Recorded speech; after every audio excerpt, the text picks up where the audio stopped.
Est-ce que je peux vous demander de parler un petit peu Oui, alors voilà, bonjour, vraiment désolé pour cet oubli coupable. Donc je suis un coutumier. Parfait.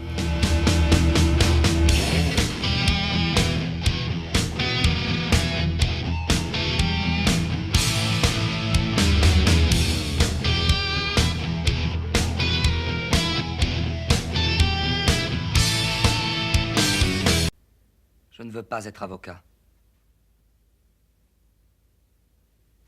Cela me répugne. Et que veux-tu faire? Il veut être acteur.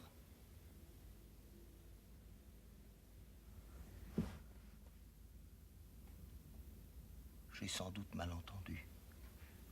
Molière, c'était tout à fait inattendu. Parce que moi, comment dirais-je, j'étais un spectateur passionné de cinéma, mais je ne pensais pas du tout que je ferais du cinéma.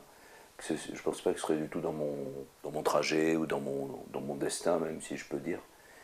Je pensais que j'étais vraiment. Ma passion c'était le théâtre et que je ferais que du théâtre, quoi. Je voyais le cinéma comme je peux lire des livres ou aller à une exposition de peinture sans y avoir l'idée d'être peintre ou ni écrivain.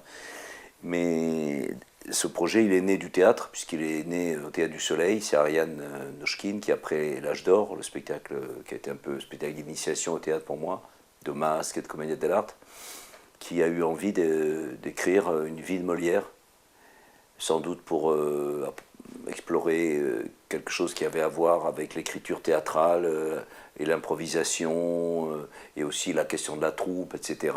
et des rapports avec la politique. Donc, et puis elle a commencé à essayer d'écrire le scénario. Au début, elle avait du mal. Elle m'a mis à contribution. J'ai commencé à lui écrire quelques scènes, etc. Et je pense que ça l'a déclenché dans sa tête, parce que j'écrivais comme je parle, un peu d'une manière naturelle. Et du coup, elle a écrit un scénario magnifique. Et puis elle a commencé à monter son film. Et au départ, je crois qu'elle ne nous en parlait pas trop, mais je pense qu'elle pensait qu'elle ne pourrait pas le monter sans une vedette. Donc elle avait, je crois, pensé à Patrick Devers. Et puis après, il y a eu d'autres idées, d'autres acteurs. Et puis un jour, elle m'a dit, voilà, je me rends compte qu'en écrivant le rôle, en écrivant le film, je pense à toi, pour le rôle. Alors évidemment, c'était une grande émotion pour moi. Quand même une surprise, même si petit à petit je commençais comme ça à durer longtemps cette histoire, puis il y avait des débats à l'intérieur du Soleil, savoir si c'était un film qu'on allait faire à l'intérieur du Soleil, dans le système du Soleil, ou avec le système du cinéma, enfin il y avait des versions, il y avait des options différentes, il y avait même des conflits, des discussions là-dessus. Enfin bref, donc ça a été long, ça a été duré presque un an, et nous on était en tournée pendant ce temps-là, puis voilà, un jour elle m'a dit ça. Donc j'étais totalement bouleversé par cette nouvelle, parce que quand même, ça allait être une chose énorme. C'était un rôle évidemment inouï pour un jeune homme de 26 ans. J'avais 26 ans, c'était toute la vie de Molière, enfin c'était extraordinaire. Orgon déclare: je ne remarque point qu'il hante les églises. Dorine répond: voulez-vous qu'il y court à vos heures précises, comme ceux qui n'y vont que pour être aperçus? Coupons. Pourquoi? Et c'est le portrait de la cour. C'est le portrait de la cour. Il n'est plus temps de tout changer. Je ne veux pas tout changer. Changeons la fin. Je ne veux pas changer la fin. Ne changeons rien. Dans ce cas, jouons autre chose. Je ne veux pas jouer autre chose. Alors nous serons interdits. Et puis le tournage a commencé, c'était un truc absolument... Enfin, Jean Renoir disait d'un tournage, c'était un débarquement, mais c'était vraiment un débarquement tous les jours. Et après, je garde ce tournage à souvenir féerique, parce que c'était vraiment... et un peu cauchemardesque aussi, parce qu'il y avait tellement de problèmes techniques tout le temps. En plus, on était je dirais, on n'avait pas du tout le statut d'acteur de cinéma que j'ai connu ensuite avec Yves Robert ou avec Schoendoerfer, où on a une loge, où on est protégé, où on est chouchouté. Là, on continuait à être au Théâtre du Soleil, donc on était dans la boue, comme tout le monde. On gérait les bandes de figurants, on se tapé des grèves même. Il fallait réprimer les grèves, c'était embêtant pour les trotskistes que nous étions. Enfin, réprimer, il fallait les calmer, disons, ou les diviser, je ne sais pas, il fallait les raisonner. Il y avait et puis c'était pour nous, acteurs du soleil, un peu aussi, il y avait un côté désagréable, disons, c'est qu'on était vraiment habitué avec le théâtre à être ensemble tout le temps avec Ariane, à improviser. Là, elle était avec sa bande de techniciens, et le cinéma c'est comme ça, elle avait ses problèmes techniques, il y avait tout le temps des problèmes techniques, c'était une telle dimension de production. Et nous, on était un peu laissés à l'abandon, quoi. Il fallait qu'on se débrouille, et puis voilà, puis on était la troupe de Molière. Alors, moi encore, j'avais le premier rôle, mais pour beaucoup d'acteurs, c'était un peu, disons, frustrant. Puis il y avait des jours on tournait, des jours on tournait pas, enfin, chose qu'on connaissait pas au théâtre, on était présents tout le temps. Et d'ailleurs, à la lumière de tout ça, je me demande parfois si on n'aurait pas mieux fait d'avoir une option plus modeste sur le plan de la production, mais plus collective sur le plan du tournage. Mais bon, c'est comme ça. Et en même temps, il y avait des moments absolument fabuleux. Et tout, je dirais que je me souviens vraiment avec un plaisir extrême des moments de jeu. J'ai des moments moins agréables, des grandes scènes où il fallait tirer les gondoles, où il fallait... tout ça, c'était un peu chiant, quoi. Mais bon, c'est-à-dire il fallait participer à tout ça. Et moi, je sais qu'à partir d'un certain moment, j'y allais plus dans ces scènes-là. Ariane me le reprochait, je disais non, écoute, ça m'ennuie, j'ai pas envie. Par contre, toutes les séquences de jeu, ça, c'est un souvenir fabuleux. Puis moi, j'adore le cinéma, donc c'était une façon de le découvrir. Puis après, bon, il y a eu le montage du film, la sortie, ça, c'était une autre histoire. Sans les hommes, Francky, c'est un don que j'ai. Jackie cherche de la coke. 40 pour vous, 60 pour moi. Tu crois vraiment qu'on peut tout acheter? Eh ben ouais. Un homme, moi j'en vois un tous les matins dans ma glace. Parce qu'on me baisse pas, moi. Truand a été une telle catastrophe, une sortie tellement catastrophique. Moi, j'étais mort de rire, parce que ça m'en rappelait tellement. Moi, j'ai connu que des sorties catastrophiques. Ça, c'était extraordinaire. J'ai fait 3 grands films, dont je suis très fier, que je suis très heureux d'avoir fait. Alors, par contre, il n'y a aucun, je regrette. Mais Molière, ça a été une explosion en plein vol, et la calamité, l'accident industriel, comme on dit aujourd'hui.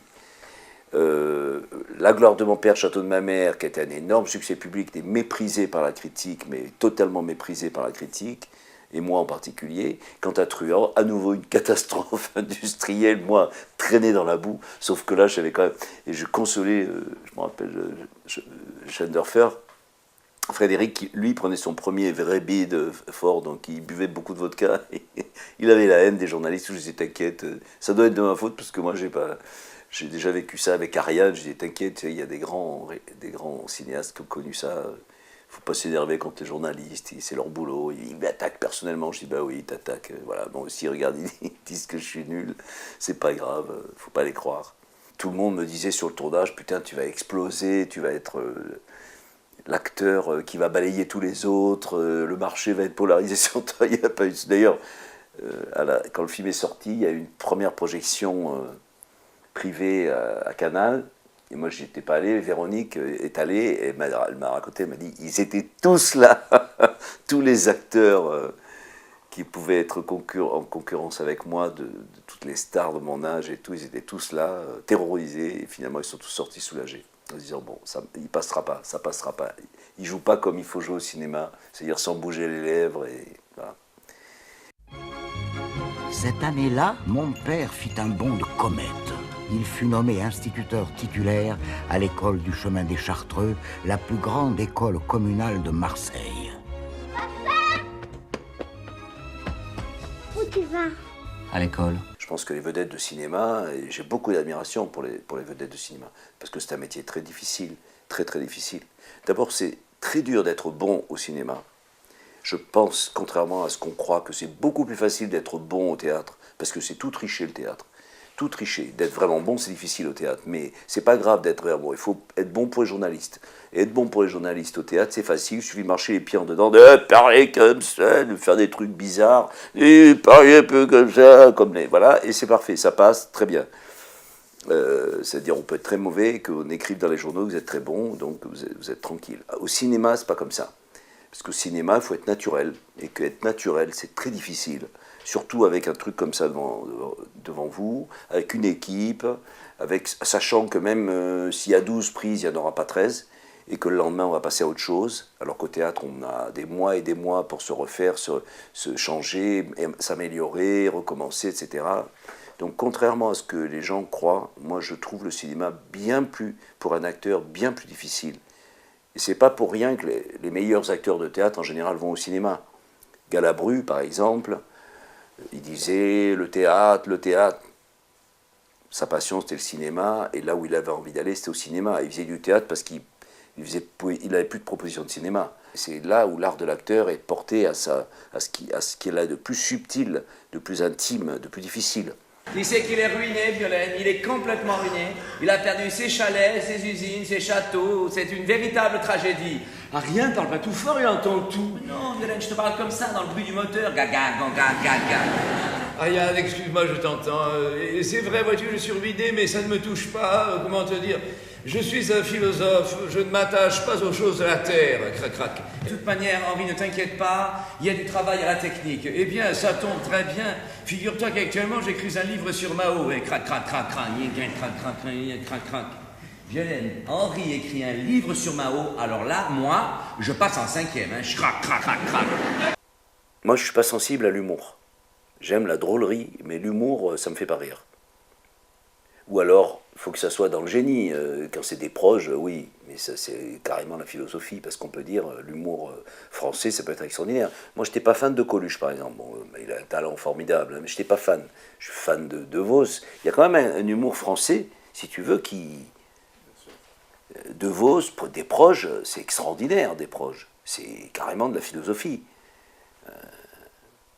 Alors c'est vrai que le problème de l'humour aujourd'hui, c'est qu'il est formaté par la télévision, et que la télévision est misérable. Ils n'ont pas d'idée à la télé, et les gens qui font la télé. Ils ont pas et encore, on a une des télés les meilleures du monde. Mais c'est vrai que l'humour, les one-man shows sont misérables parce qu'ils sont gouvernés par la télévision, que la télévision cherche... Je suis consterné de voir... les Césars, les Molières, c'est présenté par des acteurs de 15e zone du one-man show, quoi. C'est honteux, c'est... Soi-disant pour plaire à la télévision. Ça plaît au patron de la télévision. Je suis sûr que ça ne plaît pas au public. Le public s'en fout, il ne regarde pas de toute façon. Ces émissions-là, il faudrait quand même réfléchir. Il regarde plus quand c'est Antoine Decaune, parce qu'Antoine Decaune, c'est autre chose. Mais à partir du moment où on descend, on va en dessous, c'est fini. Il y a plus... Et puis il faut surtout pas se mouiller. Je sais pas, prenons quelqu'un de très connu, quelqu'un comme Gad Elmaleh. Il a beaucoup de talent, Gad Elmaleh. Mais moi, ça m'ennuie à mourir parce qu'il ne s'engage en rien.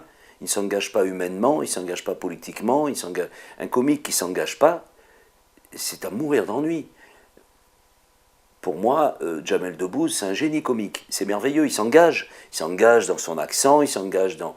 Moi, je l'ai vu à l'Olympia interpeller les filles à propos du voile. Mais c'était magnifique sur le plan politique, mais magnifique sur le plan comique. C'est plus de l'humour, là, c'est du comique.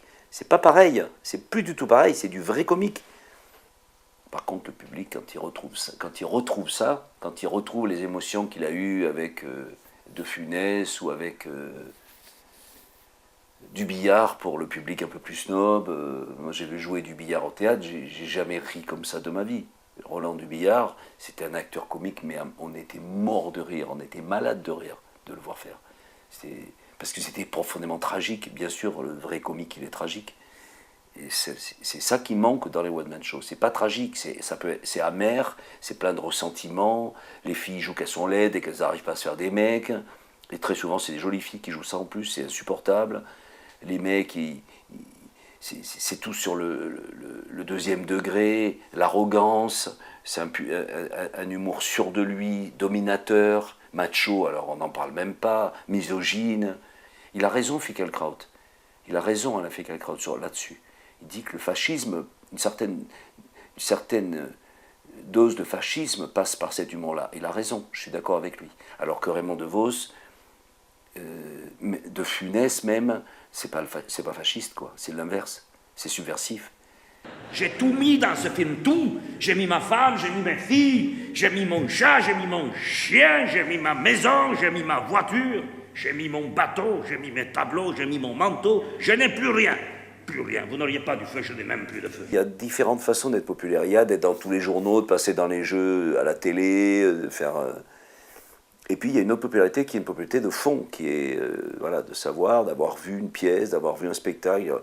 Depuis le début, depuis que je fais des spectacles, c'est des centaines de milliers de gens qui ont vu mes spectacles, peut-être même plus. Je suis certainement l'acteur de théâtre qui a été vu par le plus grand nombre de publics possible et imaginable, par les vieux acteurs du boulevard. On ne peut pas faire, par exemple, des spectacles comme ceux que je fais, qui durent 3 heures, qui sont quand même sans aucun, comment dirais-je, aucun compromis populiste, qui sont vraiment comme des romans, qui correspondent exactement à ce que j'ai envie. Il n'y a pas une chose dans mon spectacle que je fais pour être compris par le public ou aimé par le public, ou je fais ça que pour moi. Quand on me dit mais combien de temps ça va durer ton spectacle, je dis je sais pas. C'est pas moi qui décide, c'est le spectacle qui va le décider, c'est le texte. Et tout ça, ça se paye très cher. Par exemple, et encore, j'ai eu beaucoup de chance. Mes spectacles, je les ai vendus à la télé, je les ai vendus à Canal+. Alors, ils ont évidemment qu'ils ne sont jamais passés sur France 2 aussi sous une forme morcelée, par bout, etc. Et ce qui aurait pu les rendre populaires, c'est qu'ils passent à la télévision et à 1 heure d'écoute, même à 22 heures, mais disons. Et à la télévision, ils passaient à 2 heures du matin, ou ils passaient à... Voilà.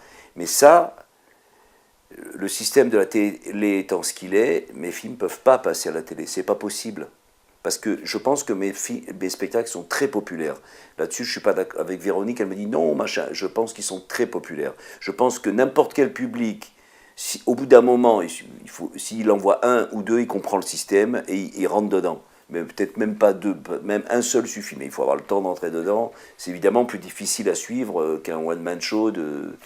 Je ne vais pas citer des noms, mais disons de coller one-man show qu'on voit sur M6 ou les sketchs qu'on voit. Mais c'est pas si difficile que ça, et c'est très facilement populaire, mais il faut aider.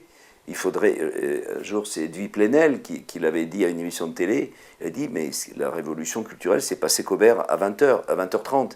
Et il avait raison. Et au départ, quand Canal+ a acheté mes films, c'était ça l'idée d'Antoine Decaune.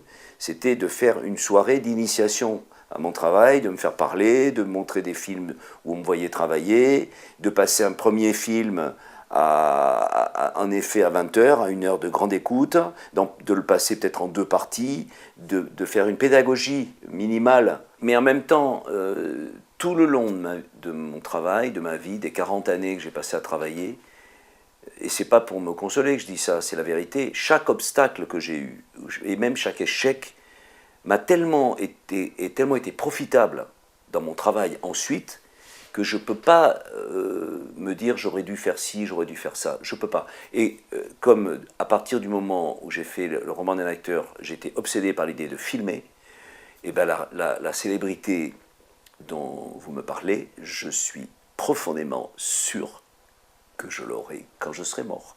Ah mais c'est des comédiens formidables ça. Ouh là là, ah là, on voit l'école Mouchkine là. Non, attention là. Au nom de tous les directeurs de théâtre de France et de Navarre, je dis merci Ariane là.